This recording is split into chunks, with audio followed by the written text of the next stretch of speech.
Ótimo, uma boa noite a todos, queridos irmãos que estão aqui conosco. Estamos iniciando mais um momento de estudo bíblico, nossa Congregação Santíssima Trindade de Joinville. Hoje sobre o tema Uma Vida Cristã, uma caminhada sobre a cruz. E como estávamos mencionando antes, como eu dizia antes, o tempo de Quaresma, um tempo que nós acompanhamos a caminhada de Jesus rumo à cruz, o seu sofrimento em nosso favor. É um tempo que também nos permite refletir sobre a nossa caminhada cristã, a nossa vida cristã enquanto estamos aqui neste mundo, sobre os sofrimentos e tribulações que nós também passamos e enfrentamos diariamente. E logo de início eu mencionei algo, coloquei aqui uma imagem que representa talvez essa palavra em aspas que eu coloquei, uma dinastia do prazer e da alegria. Nós estamos diariamente e constantemente sendo conduzidos para uma forma hedonista de ver e viver a nossa vida. O que é o hedonismo? O hedonismo é uma doutrina moral e filosófica que apresenta e apregou uma ideia de prazer extremo. É uma filosofia que nos apresenta que nós devemos procurar sempre o prazer algo extremo, é uma busca, o bem supremo que dá sentido à vida e à existência humana é podermos viver uma vida prazerosa, uma vida movida pelo prazer, pela busca ou alcance dele, uma vida que tenha como ênfase a busca pela felicidade e a alegria.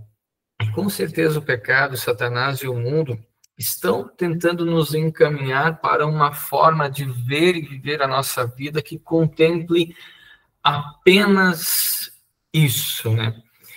E bem, o que eu gostaria de destacar? Nós não nos colocamos de uma maneira contrária a viver uma vida sem prazer. Eu não estou querendo dizer que agora a nossa vida ela deve ser regida, ou talvez se tivéssemos um fundo musical para a nossa vida, deveria ser uma constante marcha fúnebre. Não é assim que as coisas funcionam.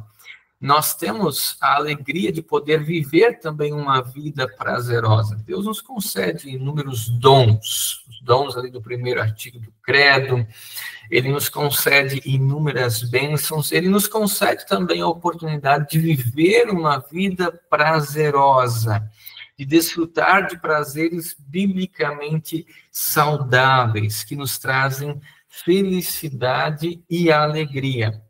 Mas, ao mesmo tempo, quando nós olhamos para a Escritura Sagrada, ela nos indica razões para nos gloriarmos, alegrarmos, que se colocam em oposição a uma visão da vida cristã que está focada em rejeitar tudo aquilo que causa sofrimento, tudo aquilo que causa dor, por toda sorte de tribulações, né? E, infelizmente, esse tipo de visão que eu mencionei antes, que prega apenas uma vida maravilhosa, uma busca pelo prazer, pela contemplação terrena aqui, ela também tem chegado aos púlpitos de inúmeras igrejas, né? Tem adentrado pelas portas das igrejas, de modo que parece que há um desvio, né? Não podemos pregar sobre sofrimento e tribulações. E muitas vezes, até quando se fala em sofrimento ou tribulações, o mínimo que às vezes acontece é aquilo que eu mencionei numa pregação esses dias atrás, que é feita uma comparação indevida, como se sofrimentos e tribulações fossem uma causa ou um castigo que a pessoa recebeu, ou até uma consequência pela falta de fé das pessoas. E tem muita gente, então, vendendo uma utopia, né? Uma vida perfeita aqui. E o pior é que tem muita gente comprando essa ideia. E se a gente vai analisar o texto bíblico, a gente percebe que não é assim que a vida cristã se desencadeia no nosso dia a dia. Por isso que eu convido vocês para que juntos possamos dar uma olhada no texto bíblico de Romanos, capítulo 5, versículos 1 a 5. Você que está com a sua Bíblia aí, Romanos, capítulo 5, versículos 1 a 5. Eu estou aqui com a versão da NAA e eu vou fazer a leitura aqui então. Diz assim o texto, Romanos capítulo 5, versículos 1 a 5. Justificados, pois, mediante a fé, temos paz com Deus por meio do nosso Senhor Jesus Cristo, pelo qual obtivemos também acesso, pela fé, a esta graça na qual estamos firmes e nos gloriamos na esperança da glória de Deus. E não somente isto, mas também nos gloriamos nas tribulações, sabendo que a tribulação produz perseverança, a perseverança produz experiência, e a experiência produz esperança. Ora, a esperança não nos deixa decepcionados, porque o amor de Deus é derramado em nosso coração pelo Espírito Santo que nos foi dado. Até aqui a leitura de Romanos, capítulo 5. Se algum irmão tiver alguma dúvida, alguma pergunta, é só levantar a mão, o microfone, tá? Fiquem à vontade para fazer qualquer pergunta ou comentário, certo? Antes da gente seguir observando os detalhes desse texto bíblico, eu apresento um pouquinho do contexto dele, né? E eu coloquei aqui vários trechos do estudo na tela para que vocês possam ir acompanhando também. Bem, depois de apresentar o exemplo de Abraão, que foi justificado por Deus mediante a fé, o apóstolo Paulo ele começa então no capítulo 5 a falar sobre os benefícios que a obra de Cristo nos dá, as bênçãos que acompanham a justificação pela fé. E é interessante que o apóstolo ele nos conduz de maneira muito serena e graciosa, dizendo as coisas assim como elas são. Ele afirma, por exemplo, que antes nós estávamos em um estado de rebelião com Deus, mas que agora, por meio da morte de Cristo em nosso favor, nós temos paz com Deus, estamos salvos, que a morte de Cristo realizou esta reconciliação. Paulo também nos lembra que, por enquanto, estamos com os pés fixos no chão. É uma maneira muito interessante que ele aborda no texto bíblico, que ele chama a atenção para isso. Por enquanto, nós estamos aqui, vivendo a nossa vida neste mundo. Os pés estão fixos aqui no chão. Mas também que, pela fé, os nossos olhos eles devem estar fixos em Jesus Cristo e na esperança gloriosa da ressurreição e da vida eterna com Ele em novo céu e nova terra. Então, o apóstolo ele nos conduz com muita sobriedade e realidade. Ele não deixa a nossa mente vagando pelas nuvens ou no abstrato. Ainda estamos no mundo, contudo, aguardamos ansiosamente a vida plena na glória de Deus. Ao longo desse texto bíblico, então, o trecho de Romanos, o apóstolo apresenta 3 objetos de grande alegria, coisas na qual nós nos gloriamos. Ele menciona primeiramente, nós nos gloriamos, a nossa esperança da glória de Deus. No segundo momento, ele menciona que também nos gloriamos nas próprias tribulações. E lá no versículo 11, do capítulo 5, ele fala que também nos gloriamos em Deus por nosso Senhor Jesus Cristo, por intermédio de quem recebemos agora a reconciliação. Então, 3 coisas pela qual ele diz que nós nos gloriamos, que nós temos alegria. Coisas, ou ali como poderíamos dizer também, em Deus, né? A pessoa de Deus e do nosso Senhor Jesus Cristo, que nos trazem e que nos causam grande alegria. Para o estudo de hoje, eu quero focalizar 2 versículos, versículo 3 e versículo 4, em que eu repito, o texto bíblico diz: também nos gloriamos nas próprias tribulações, sabendo que a tribulação produz perseverança, a perseverança, experiência, e a experiência, esperança. Um texto muito valioso que tem muita coisa que a gente vai poder observar aqui. Bem, primeiro nos surge essa pergunta, porque o apóstolo Paulo ele está apresentando algo que talvez nos traga uma certa confusão. Como assim? Vamos nos gloriar nas nossas próprias tribulações? Uma tribulação, ela nunca é uma coisa boa em si aos nossos olhos, né? Tribulação traz desconforto, Tribulação traz dor, traz aflição, angústia, nos causa algum mal. E como assim nós vamos nos gloriar nas nossas próprias tribulações? Bem, primeiro eu trago aqui um pouco o significado dessa palavrinha que o apóstolo Paulo, então, utiliza ali no texto bíblico. A palavrinha tribulação, se a gente vai dar uma olhada no dicionário, ela apresenta esta definição que está aí. São dificuldades que envolvem diretamente sofrimento, aflição, sofrimento, perseguição até. E em várias línguas, aflição e sofrimento podem se expressar, ou pode expressar, em termos de aquilo que causa dor nas pessoas. E aí eu pergunto, será que aquilo que o apóstolo Paulo está dizendo aqui é algo novo, é algo assim totalmente inesperado para a fé cristã? Alguém arrisca uma resposta? Não? Ninguém arrisca? Bem, enquanto que vocês vão pensando um pouquinho, eu vou trazendo algumas respostas já, né? Na verdade, tem alguém outro que já mencionou algo bem parecido com isso, né? Jesus Cristo, né? Ele diz que bem-aventurados são vocês quando, por minha causa de Jesus, os insultarem e os perseguirem, e mentindo disserem todo o mal contra vocês. Ele também menciona, todos odiarão vocês por causa do meu nome. E no mundo, diz Jesus Cristo, no mundo, prestem bem atenção, neste mundo que estamos vivendo aqui agora, vocês vão passar por aflições. Vamos passar por aflições. Então, o apóstolo Paulo está fazendo o quê? Ele está ecoando aquilo que Jesus Cristo disse a cada um de nós já.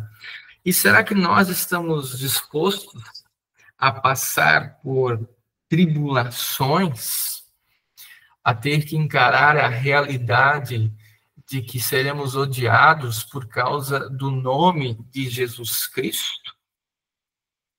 Bem, por vezes, há uma grande concentração na fuga das tribulações. Afinal, nós não queremos sofrer.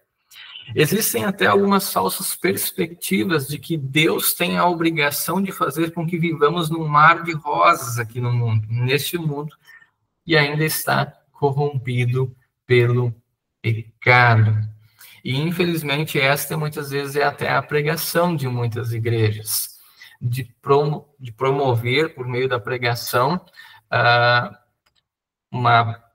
fazer uma pregação determinando que Deus conceda uma vida regada de bênçãos terrenas, uma vida regada de coisas que concedam um prazer para a vida aqui neste mundo. E com isso eu não quero dizer que Deus não o possa fazer, porque Deus tem todo o poder para fazer aquilo que lhe apraz. Mas onde está o nosso foco? O que o texto bíblico nos alerta? O texto bíblico fala com certeza que Deus pode nos conceder todas as bênçãos que Ele quiser. Mas o texto bíblico também nos fala que a maior das bênçãos que Deus nos concede em Cristo Jesus é a certeza de uma vida num local que não haverá mais tribulação, dor ou sofrimento. Só que, na verdade, esse tipo de tribulação que eu mencionei antes, que Jesus Cristo menciona, e que muitas vezes nós, então, também nós também sofremos na nossa vida diária como cristãos, ela é uma realidade que faz parte da igreja desde o Antigo Testamento e perpassa também pelo Novo Testamento. E eu trago aqui, para não se delongar demais, um exemplo, né? Um exemplo do próprio apóstolo Paulo, registrado lá em Atos dos Apóstolos. Paulo estava em uma situação ali diante do Sinédrio, que se compõe, então, por saduceus e fariseus, né? E no meio disso, da perseguição que ele estava sofrendo ali, ele exclamou dizendo a eles, irmãos, eu sou fariseu, eu sou filho de fariseu, e eu estou sendo aqui julgado por causa da esperança e da ressurreição dos mortos. Paulo estava sendo julgado por pregar Cristo, e este crucificado, ao mesmo tempo em que também pregava que este nos promete a ressurreição dos mortos.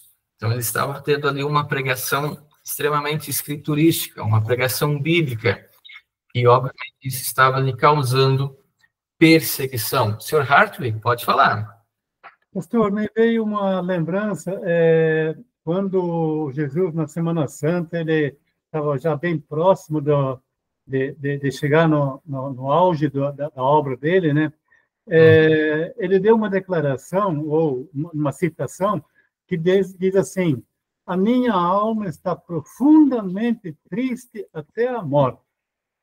Isso pode ser caracterizado uma tribulação? Na minha visão, sim. Não sei se eu estou certo.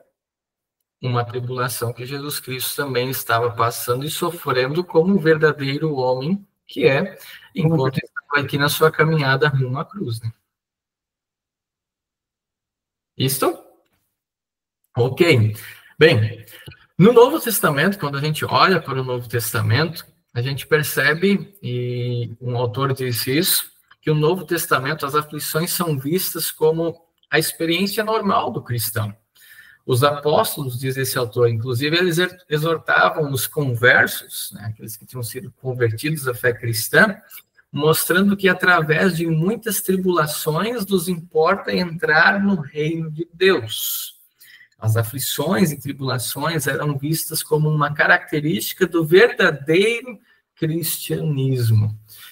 Com isso, os apóstolos não estavam dizendo para aquelas pessoas: olha, procure motivos para se atribular, né?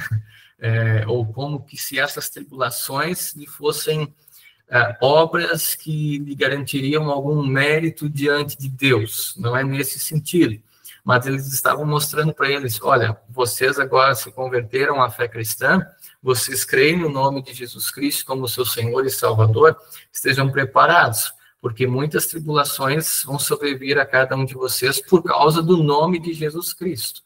Então, é isso que eles estavam tentando deixar claro para esses novos conversos ali.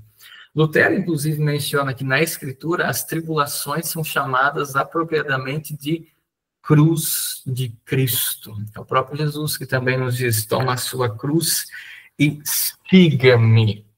Bem, mas a gente não pode negar que tribulações nos assustam, que elas nos amedrontam, né? Causam medo.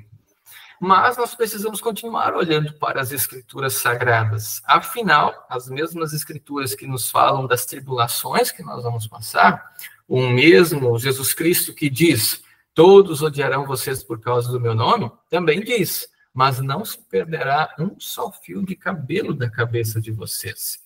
E é pela perseverança que vocês ganharão a sua alma. E ele também diz: eis que estou convosco todos os dias até a consumação dos séculos. Então, o mesmo Deus que diz que haverá tribulação, afirma também que ele cuidará de nós, que a aflição, ela terá um fim, e que ela culmina na glória da vida eterna para os que creem em Jesus Cristo. Por isso, o sofrimento não pode roubar a paz que Cristo traz. Os cristãos não se alegram no sofrimento em si. Antes, eles percebem que Deus pode produzir coisas boas por meio do sofrimento, e que eles não olham para o sofrimento como um fim em si mesmo, mas eles olham para a esperança da vida eterna garantida em Cristo Jesus, em nome do qual muitas vezes eles estão passando por alguma tribulação. Bem, até aqui alguma dúvida, alguma pergunta, algum comentário? Todos entendendo? Todos conseguindo acompanhar? Beleza. Posso comentar rapidamente algo? Claro. Sem funcionar, por isso que ela não está aberta. Vocês estariam vendo a bagunça da criançada aqui, né? Mas é muito interessante essa parte do sofrimento não ser um fim em si mesmo, né? A gente vive uma realidade bem plural, assim, de denominações, né? E algumas denominações aproveitam muito esse tempo da quaresma para dizer que o sofrimento que Jesus passou, agora a gente precisa tomar sobre nós, assim, a gente precisa sofrer a mesma coisa, quase como uma imitação, né? É como se o sofrimento tivesse um valor em si mesmo, assim, maior que o outro. Aquela pessoa sofreu muito na vida, então ela é por si só, ela está próxima de Deus, alguma coisa nesse sentido, assim, né? Não sei se é exatamente a nossa realidade, mas às vezes a gente confunde, assim, uma religiosidade do sofrimento, assim, né? E lá no fundo, ele por ele próprio não tem sentido nenhum, como bem disseste aí, né? Exatamente, né? Eu acredito que não dê para a gente pegar agora o exemplo de Cristo e querer colocar sobre os nossos ombros, que na verdade a gente vai perceber ao longo do estudo aí que a gente não vai conseguir fazer isso, né? Não temos força o suficiente para pensar sequer em minimamente passar ou colocar aos nossos ombros tudo aquilo que Cristo sofreu, né? E padeceu em nosso favor. A grande questão, o sofrimento vem por causa do nome de Jesus Cristo e tem tudo a ver com aquilo que ele fez em nosso favor. Então, é muito interessante quando a gente olha para o sofrimento não como um fim em si mesmo, mas sempre apontando para Cristo de novo e para aquilo que ele faz. Tranquilo? Vi que a Viviane aqui colocou um comentário. Deixa eu abrir olhando para outra tela aqui. Seria como as pessoas que fazem penitências para se aproximar de Deus, né? Se redimir e elevar o espírito. Basicamente por aí. Tem essa mesma compreensão, né? Ou pagar uma penitência para querer, enfim, de alguma maneira imitar Cristo, talvez poderíamos dizer assim. Muito bem, mas o texto bíblico, ele fala da tribulação, e a tribulação tem a sua importância, pois ela produz a perseverança, que é a capacidade de continuar a suportar sob circunstâncias difíceis. Então, firmeza, ser capaz de suportar. E bem, logo de cara eu menciono um texto bíblico de Tiago, capítulo 1, em que ele diz: meus irmãos, tenham por motivo de grande alegria o fato de passarem por várias provações, ou tribulações, sabendo que a provação da fé que vocês têm produz perseverança. Ora, a perseverança deve ter ação completa, para que vocês sejam perfeitos e íntegros, sem que lhes falte nada. Bem-aventurado é aquele que suporta com perseverança a provação, porque depois de ter sido aprovado, receberá a coroa da vida, a qual o Senhor prometeu aos que o amam. Perfeitos e íntegros, eu chamo a atenção que não é uma menção a não sem pecado, mas maduros, olhando para Cristo Jesus, com os olhos fixos em Jesus Cristo, atingindo o objetivo da fé, a vida eterna. A perseverança é o exercício, então, de continuar, é insistir, é confiar. Mas e nós, conseguimos ser perseverantes? Será que há em nós essa capacidade da perseverança?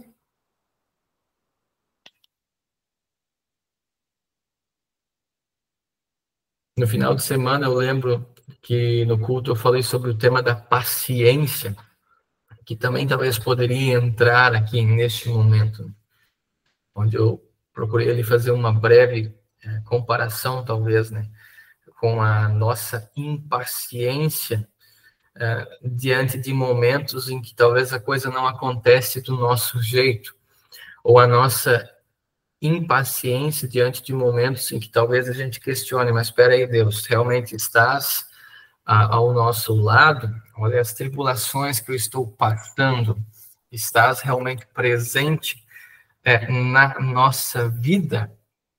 Bem, então a verdade é que eu mostrei lá nesse sermão, me repito aqui, que não é fácil ser perseverante, insistir. Na maioria das vezes a gente age como o povo de Israel, né? Quando as coisas apertam, a gente logo pergunta: será o Senhor Deus no meio de nós? E com isso nós precisamos reconhecer a nossa dependência de Deus. E sermos lembrados, na verdade, que o único que foi realmente perseverante é Jesus Cristo, aquele que suportou todas as dores e aflições em nosso lugar, por nós, em nosso favor, para fazer aquilo que o apóstolo mencionou ali antes, para restabelecer a nossa paz com Deus, para fazer a obra da reconciliação, para tornar aqueles que eram ímpios e injustos, justos perante Deus por meio do seu sacrifício redentor. Tranquilos até aqui? Vi mais alguns comentários. Deixa eu dar uma olhadinha aqui para o lado. A Viviane colocou aqui: é difícil quando tem problemas aparentemente insolúveis. E oramos a Deus e parece que Deus demora muito para nos ajudar. Esta é uma das situações, né? Como ser perseverante na oração, muitas vezes, como diz o texto bíblico, paciente em aguardar no Senhor, em esperar no Senhor. Realmente, essa é uma dificuldade que faz parte da nossa vida. Por isso, precisamos sempre orar ao Espírito Santo também, pedindo que ele nos dê esta paciência e nos mantenha perseverantes, certos de que o Senhor não nos abandona. Bem, o texto bíblico também nos diz, então, que assim como a tribulação produz a perseverança produz o quê? Alguns lembram aí? A experiência. E que se a gente for olhar, então, para aquela palavrinha que o apóstolo Paulo utiliza ali, experiência significa este procurar descobrir a genuidade de algo por meio de exame ou teste. E aí eu faço um destaque para a parte final também, né? Uma evidência, prova genuína, evidência do fato de que algo tem um valor, né? O valor evidente ou comprovado de algo ou de alguém. Por que é que eu menciono aqui a palavra alguém? Martinho Lutero, ao comentar este texto bíblico, ele traz ele faz um comentário que, na verdade, até me contrariou, né?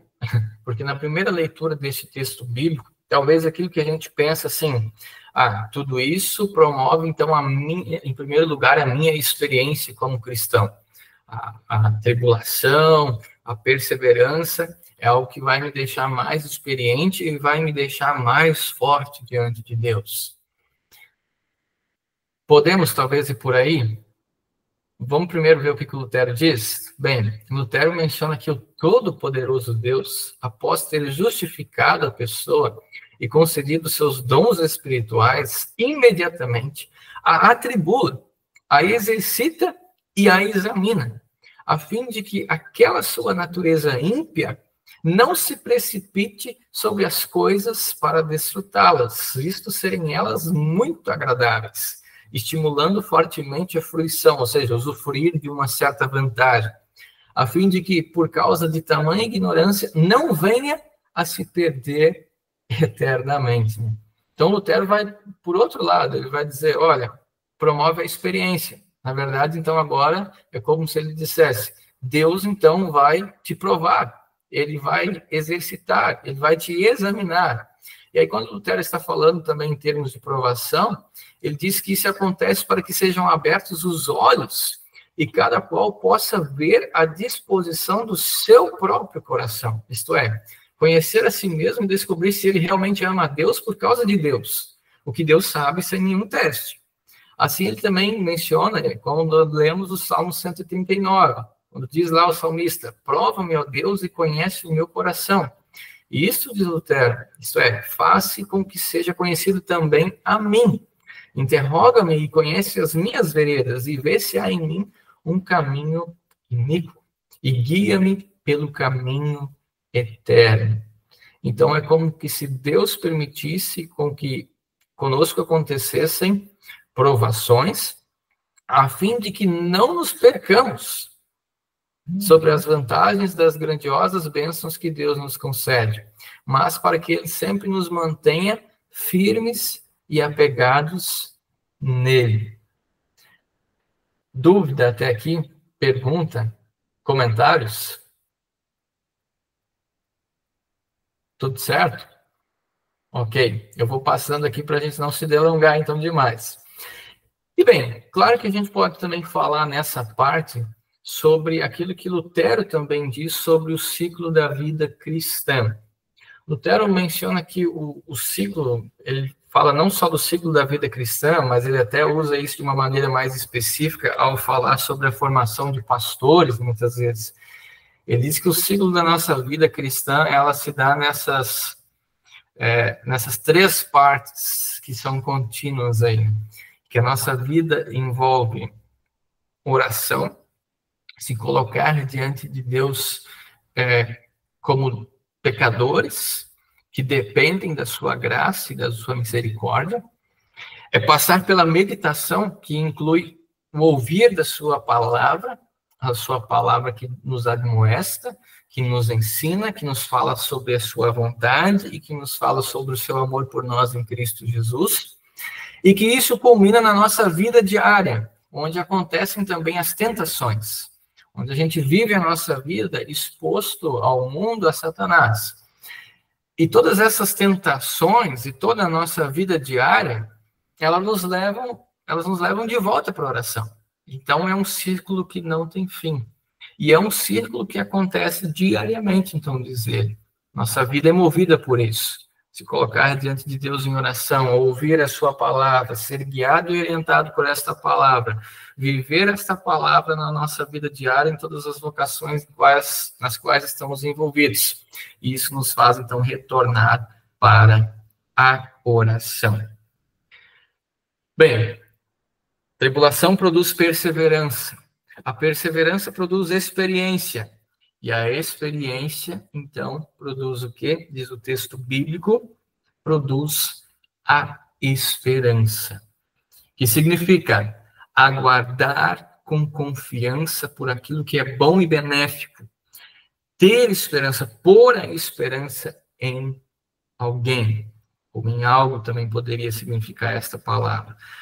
A esperança significa que aquilo que se constitui em causa ou motivo de grande júbilo e esperança. E aí vem a pergunta: qual é a nossa esperança? Qual é a nossa esperança? No que vocês têm esperança? Qual que é a esperança que move a vida de vocês? Se alguém quiser comentar, se alguém quiser falar, podem ficar à vontade.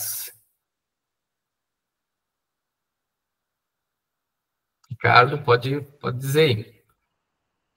É a volta de Cristo, eu botei ali, digitei, né? Nós todos esperamos a volta de Cristo para que a gente possa ir para a glória, né? A vida eterna, nossa esperança.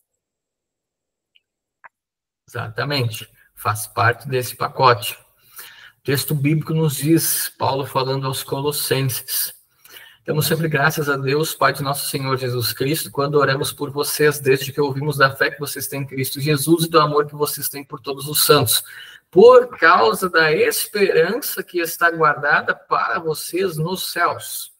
Desta esperança vocês ouviram falar anteriormente por meio da palavra da verdade do Evangelho, que chegou até vocês. Esse Evangelho está produzindo fruto e crescendo em todo o mundo, assim como acontece entre vocês, desde o dia em que ouviram e entenderam a graça de Deus na verdade. A Timóteo, ele também diz: pois é para esse fim que trabalhamos e nos esforçamos, porque temos posto a nossa esperança no Deus vivo, Salvador de todos, especialmente dos que creem.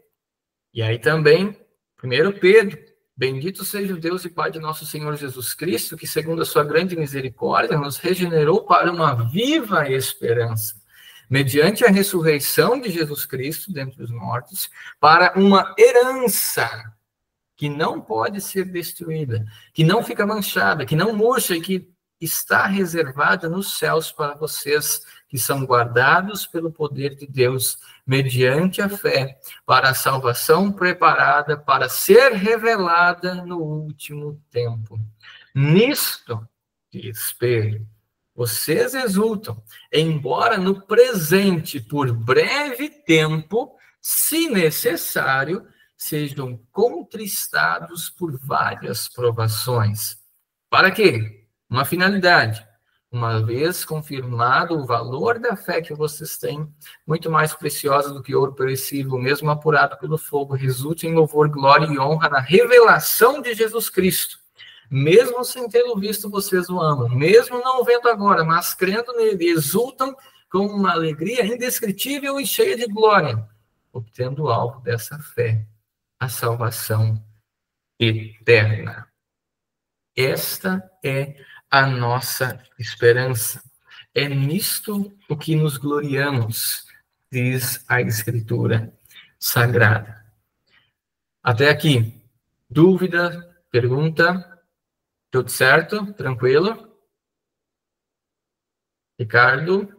Ô, pastor, só na verdade um comentário antes de falar sobre né, a nossa esperança é a volta de Cristo, a vida eterna, mas como a gente conversa hoje com pessoas que estão na igreja, e parece que às vezes elas se esquecem, né, que a gente vai na igreja por causa da salvação da alma, né, e às vezes as pessoas, os comentários, assim, que são feitos, né, até sobre a questão da prosperidade, mas a questão das bênçãos, a gente vê as pessoas muito pensando na vida aqui, nesse momento, né? E falando pouco da glória, né? Então, eu acho que aí que abre o terreno para essas pregações, né, de prosperidade, né? Você vai numa igreja que é assim, ela fala muito do aqui, pouco do depois, né? E enquanto que o nosso foco tem que ser lá na frente, né? Exato, com certeza. Com todo valor, a Escritura Sagrada nos guia enquanto estamos aqui. Mas é por isso que eu chamei a atenção no início, esse movimento que o apóstolo Paulo faz no texto bíblico e que aparece ali, talvez de uma maneira implícita. Ele mostra para a gente que os nossos pés estão aqui no chão agora. A gente está vivendo aqui. Não quer dizer que agora a gente vai puxar a cadeirinha, vai deixar de viver aqui e vai ficar só olhando para o céu. Mas ele fala exatamente isso, que a gente está aqui vivendo agora, os Filipenses, ele também menciona isso, que nós estamos vivendo aqui neste mundo, mas com os olhos fixos na nossa esperança, na esperança e na promessa que Cristo, que Deus nos concede. E aí, obviamente, envolve isso tudo que mencionaste, né? A maioria das pessoas, muitas vezes, estão preocupadas com aquilo que Deus irá lhes conceder para a vida aqui, simplesmente. E esquecem e não se preocupam também com a salvação da alma dessas pessoas, com a salvação delas como um todo, com a ressurreição da carne, com a vida eterna. E quando a gente vive aqui apenas nessa perspectiva terrena, na verdade ela se torna uma perspectiva muito desesperadora, porque a partir do momento em que talvez eu não esteja sendo contemplado com aquilo que eu desejo para o aqui e agora, a partir do momento em que vem a tribulação, como eu não estou com os olhos fitos em Cristo e na esperança da vida eterna, eu entro em desespero. Então, por isso, com certeza, pontuaste bem, né? É uma mensagem do aqui e agora que faz muito sucesso. Mas estamos no mundo, mas dele não somos. Vivemos aqui, mas olhando sempre para Cristo e a promessa de ressurreição e de vida eterna. E aí é interessante o comentário que fizeste, né? Porque aí Lutero, de novo, voltando para ele diz, ele afirma, né, falando sobre as pessoas, de que falam de maneira estulta as pessoas que atribuem sua ira ou sua impaciência àquilo que lhes causa tropeço ou tribulação. Pois a tribulação não torna uma pessoa impaciente, mas apenas revela que ela foi ou é impaciente. Por isso, a partir da tribulação, uma pessoa passa a descobrir que tipo de pessoa ela é e quais são as suas características interiores. Aí ele brinca dizendo, assim como alguém sente cócegas no lugar que mais lhe dá prazer. Pois, quaisquer que forem as características que a tribulação encontra, ela as potencializa, diz Lutero. E além disso, então, ele menciona que esse clímax, ou essa gradação que o apóstolo Paulo coloca no texto bíblico ali, ele também acontece de modo inverso àqueles que não se encontram nessa graça de Deus, àqueles que estão olhando apenas para o aqui e agora. Pois ele vai dizer, essa tribulação, então, que pode sobrevir a eles, lhes causa impaciência. A impaciência, por sua vez, causa rejeição. A rejeição, porém, causa o desespero. E o desespero, a tristeza eterna. Então, encaixa muito bem naquilo que mencionaste antes ali. Seguindo, o apóstolo Paulo, então, aqui, quando a gente olha para o texto bíblico, ele não está listando virtudes que seus leitores atingirão por vontade própria. Essas virtudes que são as consequências da obra do Espírito Santo na vida dos cristãos. Quando Deus nos ajuda no sofrimento, ele ensina perseverança, aumenta a nossa experiência e dá esperança. O sofrimento é transformado pelo nosso relacionamento com Deus. E assim, então, o povo de Deus, ele se regozija, se alegra, se gloria, não apenas na glória futura, mas nas provações e sofrimentos presentes, não porque as provações são agradáveis, mas porque produzem uma transformação passo a passo, que torna os crentes mais parecidos com Cristo. E aí aqui eu faço um parênteses com esse parecidos com Cristo, ressaltando aquilo que o pastor Marcos disse anteriormente. Não é querer fazer uma imitação da sua obra, né? Mas é que somos lembrados que nós somos unidos à morte e ressurreição de Cristo no santo batismo. E que agora a nossa caminhada aqui neste mundo é uma caminhada sob a cruz. Ao mesmo tempo, é muito importante que tenhamos a consciência clara e estejamos atentos àquilo que a Escritura nos diz, porque o mesmo apóstolo Paulo, ele diz e afirma com muita convicção e clareza para cada um de nós que tenho por certo que os sofrimentos do tempo presente não podem ser comparados com a glória a ser revelada a nós. A ardente expectativa da criação aguarda a revelação dos filhos de Deus, diz ele, pois a criação também está sujeita à vaidade, não por sua própria vontade, mas por causa daquele que a sujeitou, na esperança de que a própria criação será libertada do cativeiro e da corrupção para a liberdade da glória dos filhos de Deus. Porque sabemos que toda a criação, a um só tempo, geme e suporta angústias até agora. E não somente ela, dizer, mas também nós, que temos as primícias do Espírito, igualmente gememos em nosso íntimo, aguardando a adoção de filhos, a redenção do nosso corpo. Porque na esperança fomos salvos. Ora, a esperança que se vê não é esperança, diz o apóstolo Paulo. Pois quem espera o que está vendo? Mas se esperamos o que não vemos, com paciência o aguardamos. E completo isso com as palavras que Paulo também diz a título no capítulo 2. A graça de Deus se manifestou a nós, trazendo salvação a todos. E essa graça nos educa para que, renegadas a impiedade e as paixões mundanas, vivamos neste mundo de forma sensata, justa e piedosa, aguardando a bendita esperança e a manifestação da glória do nosso grande Deus e Salvador Jesus Cristo. Ele deu a si mesmo por nós, a fim de nos remir de toda iniquidade e purificar para si mesmo um povo exclusivamente seu, dedicado à prática de boas obras.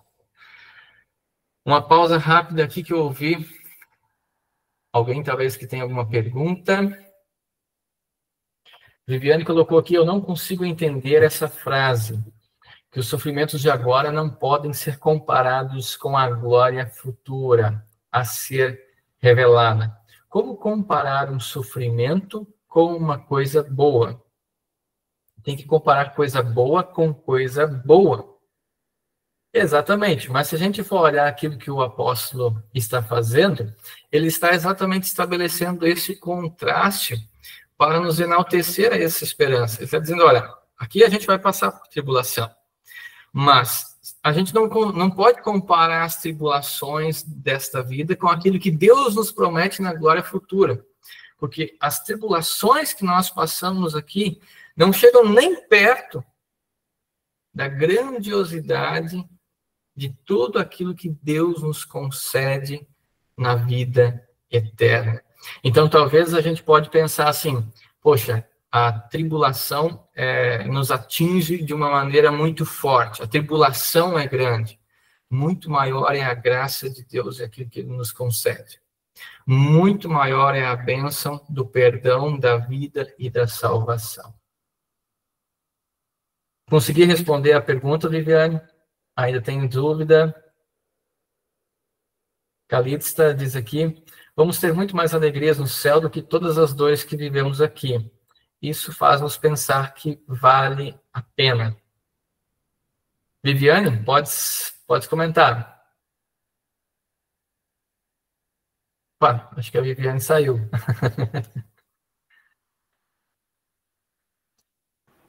Ai, pastor, desculpa, eu acabei apertando no botão errado e saí sem querer. Eu entendi agora. Obrigada.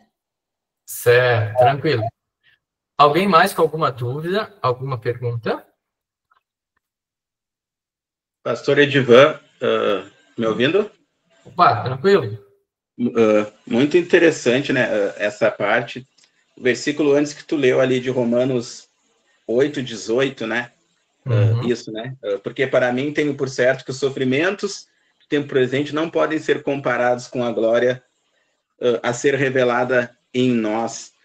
Eu agora, enquanto estava ouvindo o teu estudo, eu peguei 2 livros, um que eu tinha terminado de ler e um outro que eu estou lendo, e aí esse versículo do apóstolo Paulo, né, no livro que eu tinha terminado de ler há um tempo já, Problema do Sofrimento, um livro de C.S. Lewis, é bem interessante isso que ele diz assim, um livro, né, ou, enfim, um estudo que fale do sofrimento e não fale do céu, está incompleto, né? Não tá faltando, né? Não tem como. E aí ele começou, né? Aí no livro, ali no capítulo final do livro, ele desenvolve isso, e aí ele fala algo que o Ricardo se atentou ali, o Ricardo falou algumas pessoas, né? E ele diz assim também, hoje em dia nós ficamos muito inibidos de fazer menção do céu, né?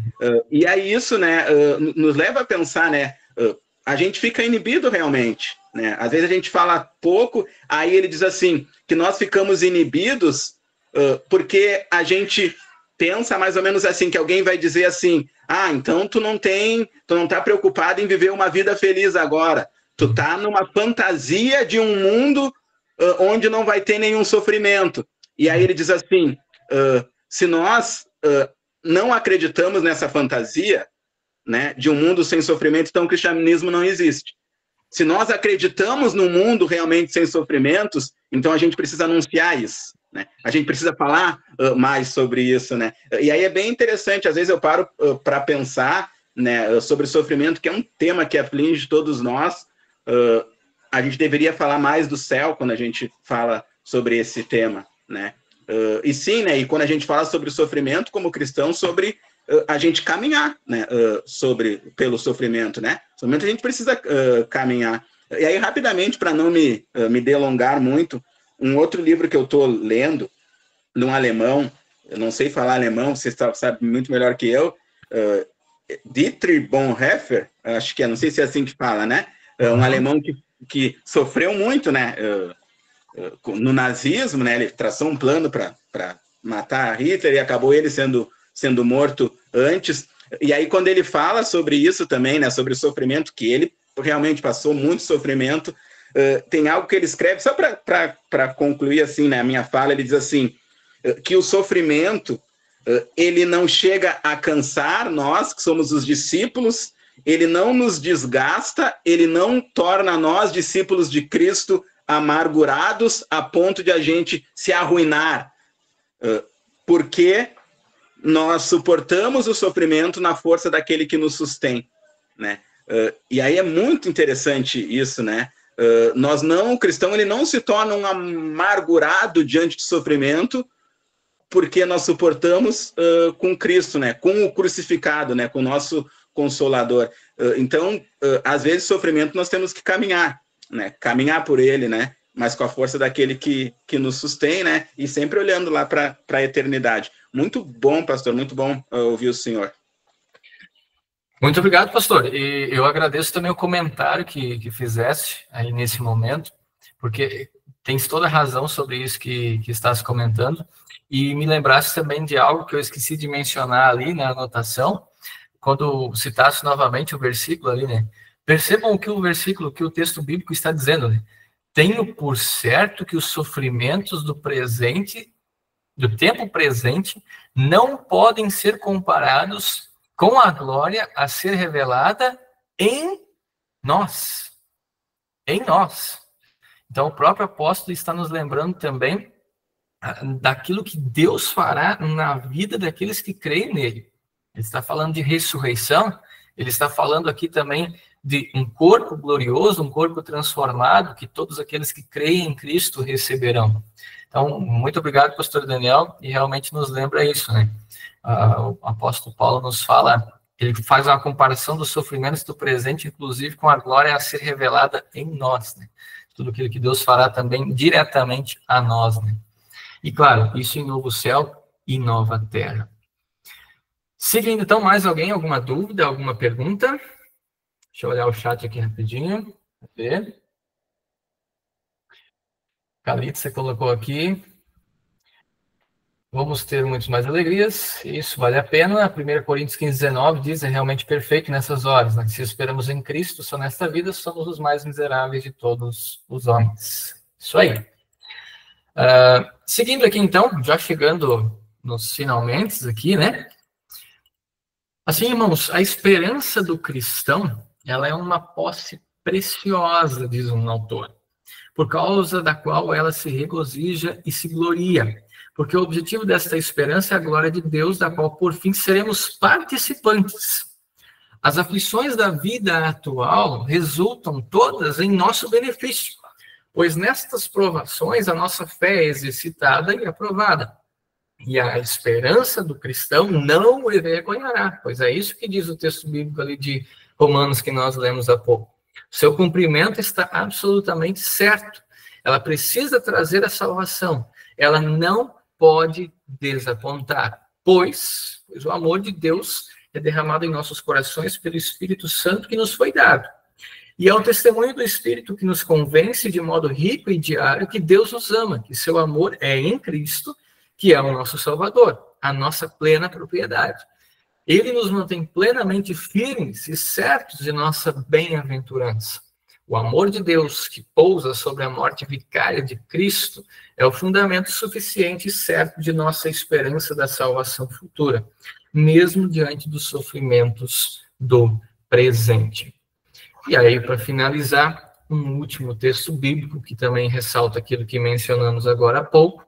O apóstolo Paulo aos Coríntios, capítulo 4, ele diz, porque a nossa leve e momentânea tribulação produz para nós um eterno peso de glória, acima de toda comparação, na medida em que não olhamos para as coisas que se veem, mas para as que não se veem, porque as coisas que se veem são temporais, mas as que não se veem são eternas.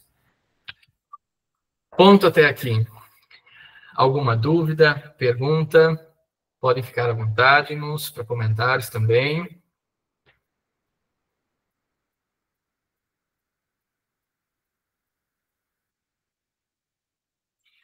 Dizem que quando todo mundo fica em silêncio, ou é porque entendeu tudo, ou porque não entendeu nada. Eu vou levar em conta a primeira. Eu acho que foi muito bem explicado, pastor. Parabéns aí pela forma que colocou o tema, bem importante para a nossa vida. Eu também acho, foi muito bom, muito, muito bom mesmo. Deu para entender bem. Obrigado, pastor. Ótimo, muito obrigado. Eu agradeço a vocês. Eu vou interromper o compartilhamento aqui. Mas alguém tiver alguma pergunta, dúvida, comentário, pode ficar à vontade.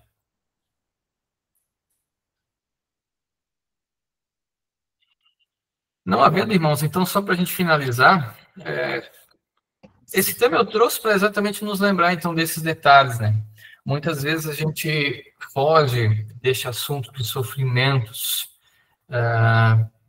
claro, porque nos causam dor e nos causam angústia, mas a gente não pode fugir desse assunto, faz parte da nossa vida cristã, da nossa caminhada enquanto estamos aqui neste mundo, que é uma caminhada sobre a cruz. Mas nós não caminhamos aqui incertos, pelo contrário, nós caminhamos aqui firmados na esperança gloriosa, aguardando a bendita manifestação de Jesus Cristo, nosso Senhor e Salvador. o qual também nos fará aquele convite gracioso e cheio de esperança e glória, que é: venham vocês junto comigo, vocês que creem no meu nome, vocês que morreram crendo no meu nome, para habitar, agora viverem, estar, serem transformados, terem para si, como presente, um dom de Deus, também um corpo glorioso e transformado, e habitarem na eterna presença de Deus em novos céus e nova terra. Então, eu acho que quando a gente tem essa perspectiva em mente, isso muda a maneira como nós vamos caminhar aqui na nossa vida cristã. Muda a maneira como nós enxergamos as tribulações, os sofrimentos que sobrevêm a cada um de nós, né?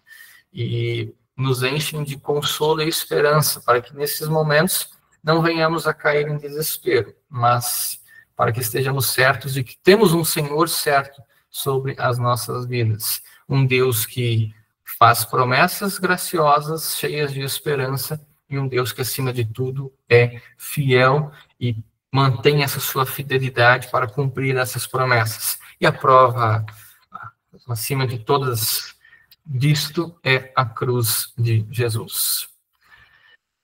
Até aqui, então? Mais alguém? Eu vou finalizar, então, aqui este momento de gravação. Peço a todos apenas que fiquem, para que depois eu ainda repasse um aviso para todos. Mas eu vou finalizar, então, este momento de gravação. Desejo a bênção de todos aqueles sobre todos aqueles que estão aqui nesta noite assistindo, e também todos aqueles que, porventura, depois também estarão assistindo a este estudo bíblico. Que Deus possa abençoar para que esta palavra também frutifique no coração de cada um de vocês. Amém.